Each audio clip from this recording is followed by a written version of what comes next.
Hi, I'm Ken Miller, Director of Entertainment for the Broadmoor Hotel. Welcome to Broadmoor Entertainment's Interview Cafe.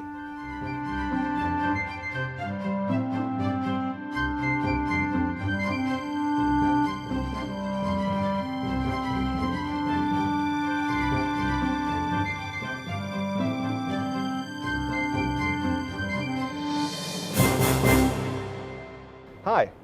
Over the past few weeks, I've had the wonderful opportunity to be able to perform with Hank Singer. Hank is a Nashville recording session artist that maybe a lot of you have never heard of before, but he has a list of folks that have all hired him to play either on the stage or in the studio.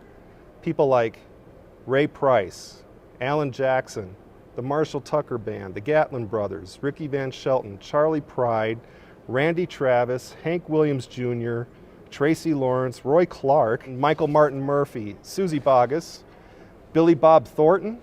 Billy Bob Thornton, huh? Yes. Wow. And Tanya Tucker. And he goes on the road with Leon Womack all the time. And it's just been a real privilege to be able to work with such a great musician. One of the things I love about the way that Hank plays, he has this like transcendental kind of way of just playing the right notes at the right time in the right space of the music, and then the sound of the fiddle is just gorgeous. So Hank, it's a real privilege to be with you here today. And my pleasure. My first general question is, what is it that makes you tick in music? I mean, how is it that you just have this way that everybody wants to be around you when you're playing the fiddle? It's just so right. Well, I don't know. I just I enjoy music so much. My love of music goes back to when I was 6 or 7 years old, and I've listened to so much of it, and I guess I've absorbed a lot of it through the years and hopefully applied it in the right way when need be. And when I'm on stage with any group of musicians or in a studio or whomever I'm working with, I just like to listen to what's going on and fit in and try to complement it and not try, step out when you need to, but not step on anybody. That's I think the key to it. I think, and that you do that so well. I mean, it's Thank just you. so wonderful. And now, who were you listening to at the age of 6 and 7? Well, I mean, my family was very country music oriented, so I listened to George Jones and Ray Price and Bob Wills, and I lived in Texas, was raised in Texas, and lots of Bob Wills roots and all those great fiddle players that worked with him throughout the years, from Johnny Gimbel to Red Hayes was my mentor, and I met him when I was 10 years old. He actually gave me the fiddle I'm playing now for my 11th birthday. And he had played with everyone, all these Ray Price and different people like that, so he was a hero.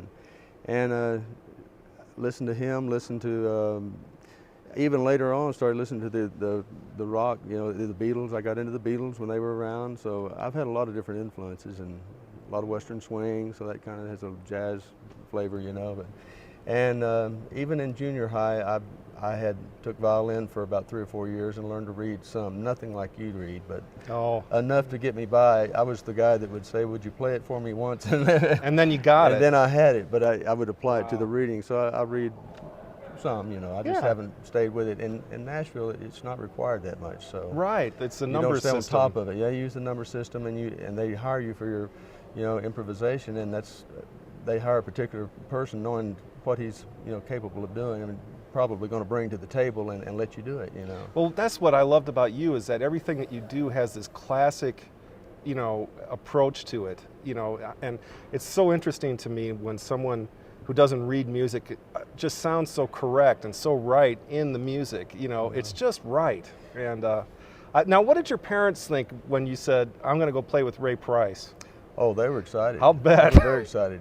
But that wasn't my first professional gig. My first professional gig was actually with Farron Young, which you may or may not have heard of. He had a song that was a #1 song when I was with him called 4 in the Morning. And I actually got to play on that when I was 18 years old. Oh, so I man. played on my first #1 at 18.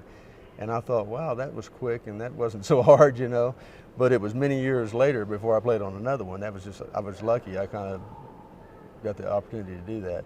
But they were very excited about him as well. George Jones was the one they were most excited about, because he was a big hero around my house. Absolutely, yeah. But I enjoyed all of them, and I've been able to record with anyone I've toured with throughout the years, and that's kind of rare in Nashville, I'm not patting myself on the back, but I just had the opportunities to record with them, and usually they will use what we call studio musicians to do that, and a lot of times the guys that are doing the road work don't get to record with the artists, Right. and a lot of people don't realize that, but I was very fortunate to get to do that with everyone I worked with, and Wow, that just says you a just lot. learn through the years and do a lot of listening and a lot of asking questions when you're in a corner, you know. Absolutely, yeah. I've never been absolutely. afraid to ask because I'd rather know the right way than to do it the wrong way and embarrass myself, you know. Right. I've right. asked you a lot of questions, you know. Well, and I've been asking you too. So it's all. I just respect you and admire you so much on Oh, what you thank do. And Likewise. thank you.